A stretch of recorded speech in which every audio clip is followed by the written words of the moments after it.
స్వామి వెంకటేశ్వర స్వామి గారిని దర్శించుకోవడం చాలా సంతోషంగా ఆనందంగా ఉంది. ఇది రెండోసారి స్వామివారి దర్శనం కోసం రావడం.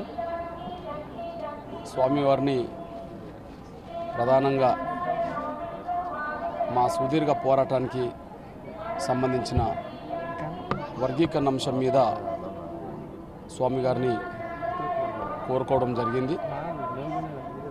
కేంద్ర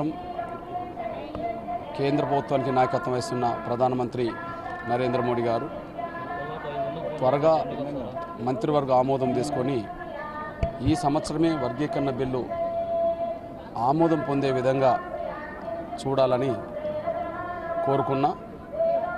అదే సమయంలో వర్గీకరణ పట్ల ఎంతో నిబద్ధతతో వర్గీకరణ త్వరగా పరిష్కారం కావాలని చెప్పి పెద్దలు కేంద్ర మంత్రి వెంకయ్య నాయుడు గారు ఢిల్లీలో చేస్తున్న ప్రయత్నాలు సఫలం కావాలని, అందుకు ఆయనకు మరింత శక్తిని మరింత ఆరోగ్యాన్ని కూడా ఆయనకు అందించాలని చెప్పి స్వామివారిని కోరుకున్నా.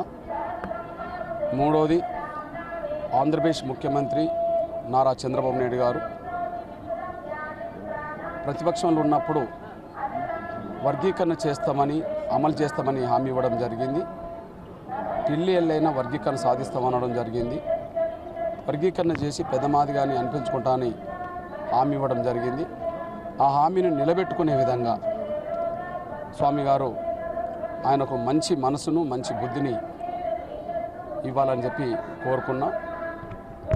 వర్గీకరణ విషయంలో ఆయన మాట తప్పకుండా మాట నిలబెట్టుకునే విధంగా ఆయనకు స్వామివారి ఆశీస్సులు ఉండాలని కోరుకుంటూ, మరొకటి, గత 3 సంవత్సరాలుగా వర్గీకరణ అంశం మీద చంద్రబాబు నాయుడు ప్రభుత్వం కొంత నిర్లక్ష్యం వహిస్తున్నా కూడా ప్రతిపక్ష పార్టీ జగన్ గారు ఇంతవరకు స్పందించలేదు.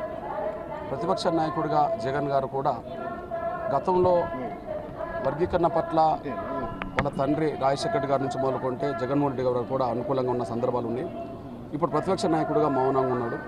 ఆయన వర్గీకరణ పట్ల సానుకూలంగా నోరు తెరిచి మాట్లాడేలా, ఆయన వర్గీకరణకు అనుకూలంగా స్పందించేలా ఆయనకు శక్తిని ఆలోచనను అందించాలని చెప్పి నేను స్వామివారిని కోరుకున్నా. ఏది ఏమైనా ఈ వర్గీకరణ విషయంలో 23 సంవత్సరాలు చేస్తున్న పోరాటానికి ఈ సంవత్సరం సంపూర్ణ న్యాయం జరిగే విధంగా చూడాలని, పార్లమెంట్లో వర్గీకరణ బిల్లు ఆమోదం ఈ సంవత్సరం పొందేలా చూడాలని స్వామివారిని మనస్ఫూర్తిగా నేను వేడుకున్నా. ఈ తిరుమల తిరుపతి దేవస్థానం పరిధిలో మాదిగ ఉద్యోగస్తుల సంఖ్య చాలా తక్కువ ఉంటుంది.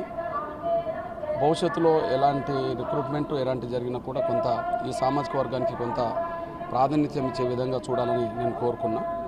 రెండోది, ప్రమోషన్ల విషయంలో కానీ లేదా ప్రాధాన్యత గల శాఖలు నిర్వహించే విషయంలో కానీ ఈ మాదిగ సామాజిక వర్గానికి నిజంగా దేవుడు అనే స్వామివారు అత్యంత దీనులను ఆశీర్వదిస్తాడు, అత్యంత దీనుల పక్షానే ఉంటాడు. ఆ విధంగా ఇక్కడ ఉండబడే అత్యంత వెనుకబడ్డ ఈ సామాజిక వర్గానికి సంబంధించిన వాళ్ళకు ఈ దేవాలయ పరిధిలో ఉండబడే ప్రతి అంశంలో ప్రతి రంగంలో కూడా అత్యంత ప్రాధాన్యత ఉండే విధంగా చూడాలని చెప్పి నేను ఆయనను కోరుకోవడం జరిగింది. ఆయన కూడా తప్పకుండా సానుకూలంగా స్పందించాడు. ఆయన కూడా న్యాయం చేస్తాడని చెప్పి కూడా హామీ ఇచ్చాడు.